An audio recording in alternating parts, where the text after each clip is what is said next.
Hello students, welcome to my YouTube channel Alphatech. तो आज हम कक्षा 12 में जो 11वां चैप्टर है गणित का 11.3 प्रश्नावली को सॉल्व करने वाले हैं। त्रिविम ज्यामिति से संबंधित ये प्रश्नावली है। ठीक है, इसके पहले की जो प्रश्नावली थी वो हमारे चैनल पर अपलोडेड है, आप जाकर के प्लेलिस्ट में देख सकते हैं और कॉन्सेप्ट को अच्छे से समझ सकते हैं। ठीक है, तो चलिए देखते हैं। इस पहला क्वेश्चन क्या है कि समतल के अभिलंब, जो कई सारे इक्वेशंस दिए हैं, समतल के अभिलंब की दिक् कोसाइन और मूल बिंदु से दूरी ज्ञात करना है। तो पहला जो हमें समतल का समीकरण दिया है z इज इक्वल टू 2। हमें क्या करना है, इससे दो चीज़ें निकालें। एक तो दिक् कोसाइन निकालना है, ठीक है, समतल के अभिलंब के, और मूल बिंदु से दूरी ज्ञात करनी है। ठीक है, तो आइए देखते हैं।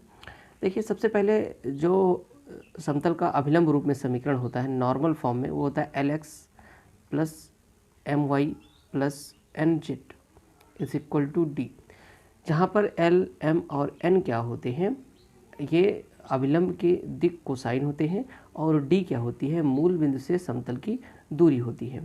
ठीक है, ये चीज़ अब अगर इस फॉर्म में लिखा गया है तो ठीक है, लेकिन जो समतल का समीकरण होता है वो इस तरीके से भी लिखा जाता है AX plus BY plus CZ, ठीक है, और इज इक्वल टू D, इस तरीके से भी लिखा जाता है। तो देखिए, अगर जो समतल का समीकरण है अगर इस रूप में लिखा है, ठीक है, तो A, B और C क्या होते हैं, अभिलंब, जो अभिलंब होता है समतल का, उसके दिक् अनुपात होते हैं। ठीक है, तो दिक् अनुपात से उसको अभिलंब रूप में कैसे बदलना है, हमें क्या करना होता है, √A² plus B² plus C² से भाग दे देना होता है दोनों पक्षों में। तो भाग देने पर वो जो इस रूप में समतल का समीकरण होता है वो अभिलंब रूप में आ जाता है। जैसे यहाँ पर देखें, यहाँ पर जो x और y के गुणांक है वो यहाँ पे नहीं है। ठीक है, तो इसका मतलब हो गया कि जो इसके दिक् अनुपात है, अगर हम लिखें जो समतल है इसका जो अभिलंब है, ठीक है, समतल के अभिलंब का दिक् अनुपात कितना है, यहाँ पर अगर हम देखें तो दिक् अनुपात क्या है हमारा, x 0 है, मतलब A 0 है, B 0 है और C क्या है, 1। ठीक है, Z का गुणांक जो है इस तरीके से, देखिए यहाँ पे Z का गुणांक कितना है, 1 है। ठीक है, तो ये क्या हो गया, इसका दिक् अनुपात हो गया। ठीक है, तो अभिलंब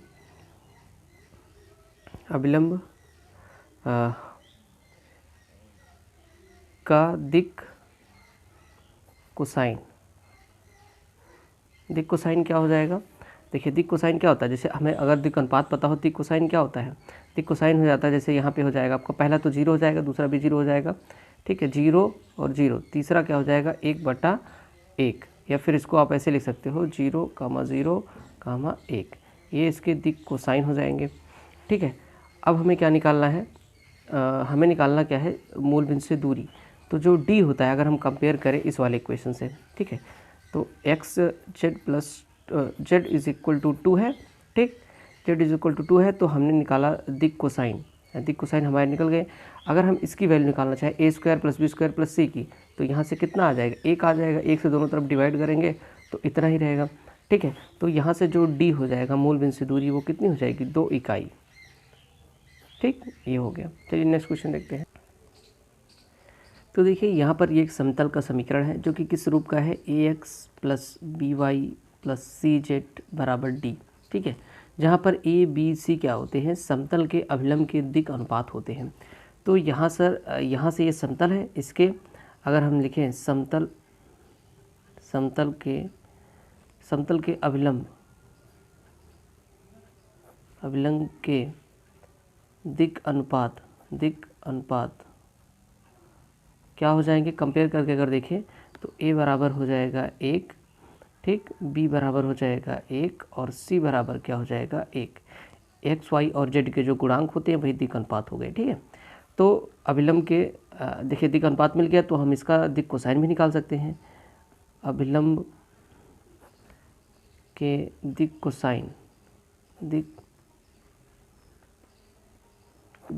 क्या हो जाएगा, अभिलंब का दिक् कोसाइन हो जाएगा, देखो 1 है तो ये हो जाएगा 1/√, इन सब का स्क्वायर, 1 का स्क्वायर 1 धन 1 का स्क्वायर धन 1 का स्क्वायर। ठीक है, ये क्या है हमारा L है, ठीक है। दिक कोसाइन क्या होते हैं, एल एम और एन होते हैं ना, तो ये कितना आ जाएगा 1/√3, ठीक। और इस तरीके से m निकाल लेते हैं, m बराबर भी कितना आएगा 1/√3, और इस तरीके से n बराबर भी क्या आएगा 1/√3। तो दिक कोसाइन हमें पता चल गया। अब हमें निकालना क्या है, दूसरी चीज़ क्या है, मूल बिंदु से दूरी निकालनी है। तो मूल बिंदु से दूरी निकालने के लिए हम क्या करते हैं, 1/√3 से दोनों पक्षों में गुणा कर देते हैं। तो गुणा करेंगे तो ये हो जाएगा 1/√3x plus 1/√3y plus 1/√3z, ठीक है, इज इक्वल टू 1/√3। देखिए गुणा करने से क्या हुआ, अब ये जो रेखा जो समतल का समीकरण है ये किस रूप में, अभिलंब रूप में है, ठीक है, यानी कि Lx plus My plus Nz is equal to D के फॉर्म का है, ठीक है। यहाँ पर L M N क्या होते हैं, समतल के अभिलंब के दिक कोसाइन होते हैं। और यहाँ पर जो ये वाला टर्म होता है डी, तो यहाँ पे मूल बिंदु से दूरी हो जाएगी वो, ठीक है, मूल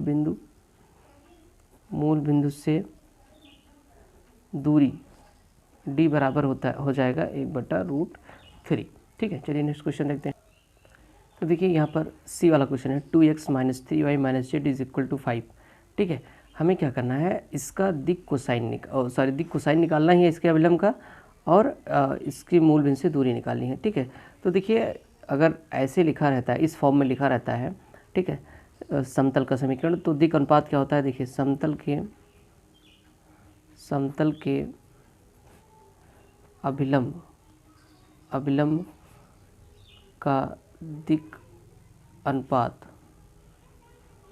क्या हो जाएगा, दिक अनुपात क्या है, x का गुणांक 2, y का गुणांक कितना है -3, और z का गुणांक कितना है -1। ये क्या हो जाएगा, इसका दिक अनुपात हो जाएगा, ठीक है, अभिलंब का। तो अभिलंब का दिक कोसाइन क्या होगा, अभिलंब के दिक कोसाइन क्या हो जाएगा, 2/√2 का स्क्वायर 4, -3 का स्क्वायर 9, और 1 का स्क्वायर 1, ठीक।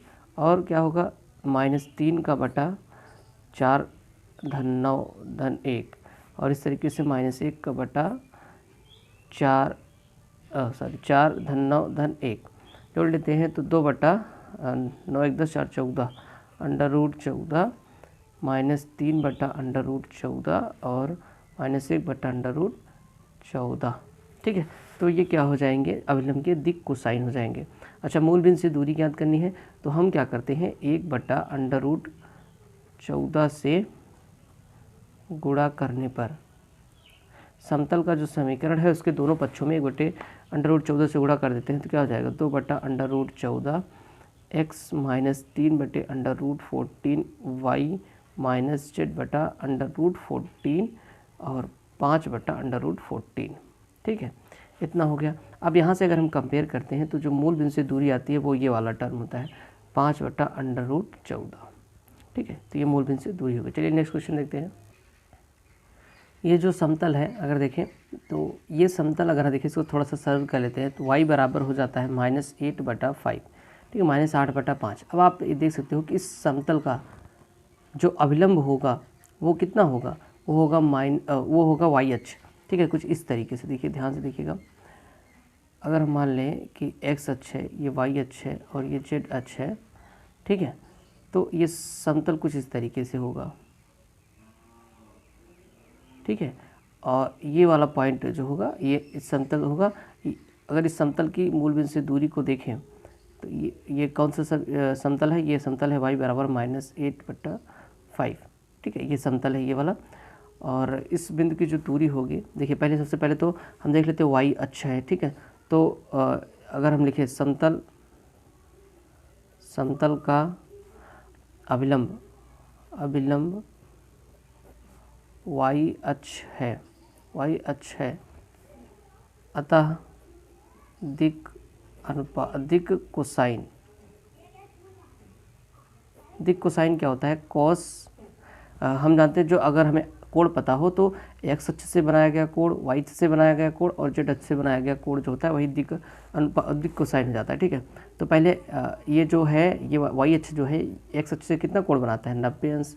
तो एक दिक अनुपात ये हो गया L।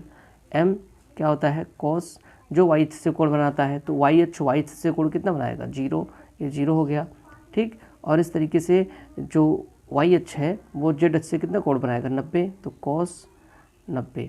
अगर इन सब का मान रखें तो कॉस 90 0, कॉस 0 1 और कॉस 90 0, तो ये क्या हो जाएगा दिक कोसाइन हो जाएगा। ठीक है। अच्छा, मूल बिंदु से दूरी निकालनी है तो यही वाली जो ये वाली लेंथ है -8/5, यानी कि दूरी अगर डी निकालें तो मॉड ऑफ -8/5 हो जाएगा, यानी कि 8/5 होगा इकाई, ये मूल बिंदु से दूरी हो जाएगी।